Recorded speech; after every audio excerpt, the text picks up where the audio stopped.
Why would a most wanted fugitive turn himself in? Why would a man on the FBI's most wanted list ever turn himself in? He's accused of not only being a major drug trafficker and high-ranking member of the Sinaloa cartel, but he's also accused of at least 2 murders. Any one of these accusations, if proven, Oh, just 2? Just 2? could put him in a federal prison for the rest of his life. He's potentially a billionaire, and his wife and 2 girlfriends laundered so much money for him that they got put on the U.S. sanction list. And according to the U.S., he was being protected by the Sinaloa cartel. So, what is he, an informant or something? We're in a wire? You're setting me up? Because that's How do you immediately get what there? I thought when I realized that he wasn't caught and that he, in fact, just walked into the U.S. Embassy in Mexico City and surrendered. But CBC News in Canada interviewed a man identified as a Sinaloa cartel operative just a month before Ryan Wedding was taken into custody. And the operative said he did not believe that Wedding was being protected by the Sinaloa cartel or that he was in Mexico City, because Mexico City is the most surveilled city in the country. Which is interesting, not only because Mexico City is precisely where Ryan Wedding was when he got arrested, but in 2018, the Sinaloa cartel hacked into the camera system of Mexico's most surveilled city and used it to follow an FBI official as he met up with people of interest, with some of these people being informants, which is they know terrifying. what they're If you're the doing. FBI agent going to what you believe are secret meetups, when in reality, you're being watched by a very dangerous group. But of course, I guess in that field, you should already suspect that could be a possibility. For some reason, I just think they're not on like internet and stuff like that because they're just too busy doing drug stuff. But that's crazy. They're like hacking into cameras and shit. Creo que esté protegido por el cartel de Sinaloa, ni que esté en la Ciudad de México tampoco, siendo que la Ciudad de México es de las... Al momento de agarrarlo, ahí vas a sacar la noticia grande, pues. Y lo van a inflar como una noticia gigante. But as for the operative, it's hard to tell if he's lying because, think of it's the course, same it would guy? be stupid to admit on camera that a man on the FBI's most wanted list is being protected by your people, or if he genuinely believes the US hyped up Ryan to be a bigger target than he already was, which he claims was done so that when Ryan was finally captured, it would be a big news story, like it was. But he almost sounds as if he expected this to happen. Which, sure, once Ryan's name appeared on the FBI's most wanted list, it was only a matter of time anyway. Right? He had already been running his part of what the Gotta be the FBI same calls guy. a billion-dollar operation since 2011. But he's only been on the most wanted list since 2025. So why turn yourself in?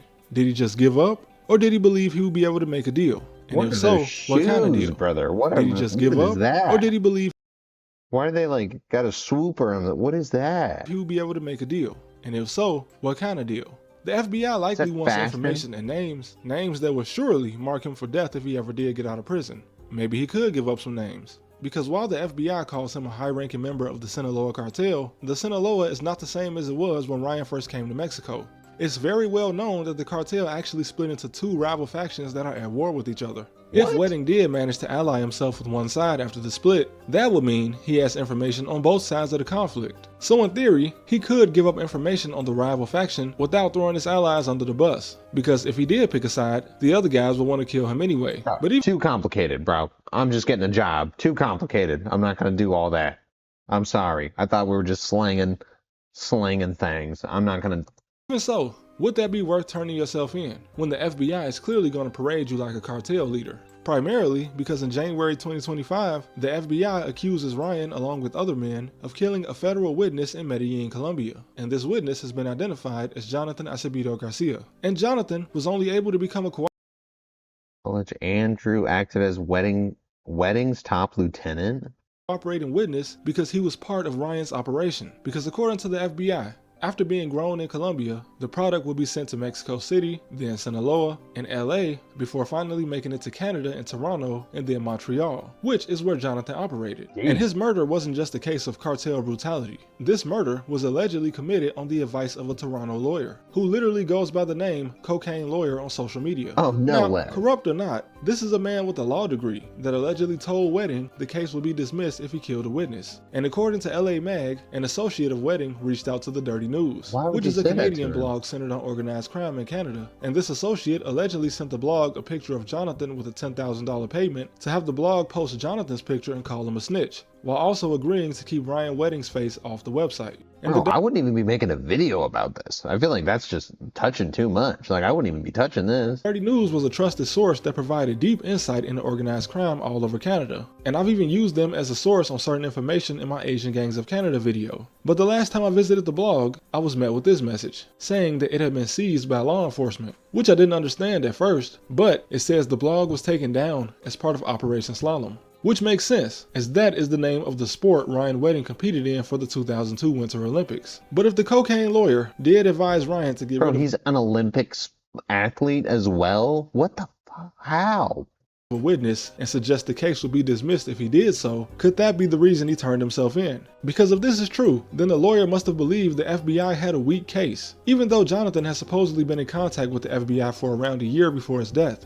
Now, the US government frames the surrender of Wedding as the result of, quote, pressure applied by Mexican and US law enforcement. However, according to a security analyst that regularly appears in Mexican media, through conversations with his sources in Mexican security and law enforcement, he claims that the surrender instead came through negotiations and that the FBI director, Kash Patel, traveled to Mexico City at the time Wedding agreed to surrender to make it look like it was all thanks to him.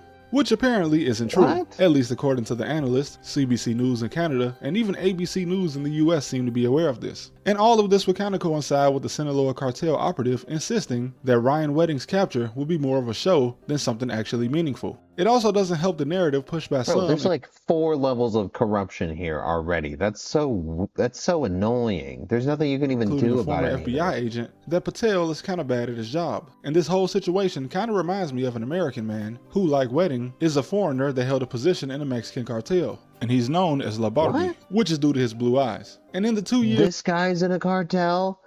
This guy? What? leading up to his arrest, he provided information to the DEA and the FBI. And although he isn't considered to be an informant against the cartel he was working for, he did provide the US with crucial information about corrupt Mexican officials who revealed the identities of DEA agents working in Mexico to his cartel and the Sinaloa cartel. And despite this leaking information from corrupt Mexican officials possibly resulting in the death of a DEA agent, none of this seemed to help Barbie, as he was still sentenced to nearly 50 years in prison. But he probably wasn't advised to do any of this by a lawyer, or at least he wasn't reported to. And that takes us back to the cocaine lawyer, which again is what he called himself. If the prosecution wanted to frame Wedding as a ruthless drug lord, surely it would fit the narrative more if getting rid of the witness was his idea. But the lawyer was actually charged for his alleged role in the plot as the one who advised it. But after offering over $5 million, he was granted bail in Canada despite the fact that he was facing extradition to the United States. Which is pretty crazy, considering the fact that he's being accused of conspiracy to commit murder. And the Attorney General even states that the evidence against him is overwhelming. But could this just be a bluff? The lawyer doesn't go by that nickname for no reason. He specializes in cases involving drug traffickers, and he's been a lawyer for 30 years. So was his alleged statement to Wedding correct? And does the FBI have a weak case? Kash Patel called Wedding a modern-day Pablo. That guy is scary. That guy is scary looking as fuck. I don't even know. This is just like too much, man. I wouldn't want to be a most wanted person by any means. Trafficked tons of drugs for the Sinaloa cartel in both Australia and the United States, managed to only serve 7 of the 21 years he was sentenced after cooperating with authorities in both countries. But unlike Ryan, he wasn't accused of any violent crime. So the FBI having a weak case on the murder of their witness seems to be the only way Ryan can avoid a life sentence. And that's only if he cooperates. But the fact that every report about his arrest state that there were some negotiations involved, I have to wonder what the terms were. You would think they must have been pretty favorable for him to turn himself in. There's nothing else you can do at that point. I mean, they're going to kill you. I mean, if they find out that you did something against them or ratted on them, they're gonna kill you. So you have to go to the police. That's your only survivable option. Even that is risky, but that's crazy. So I guess that's why he would turn himself in, is because it's the only good option. Joaquin is expected to avoid a life sentence as part of his plea deal with the US government and an agreement to pay $80 million.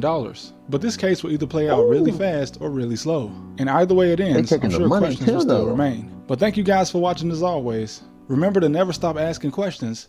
I love you. I mean, I wouldn't be touching that kind of a topic, but hey, he did that pretty well. That was pretty good for something different, you know? Not hating on that.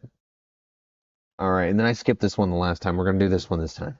We're going to do this one. The tragic death of an officer, Daniel Kerstetter.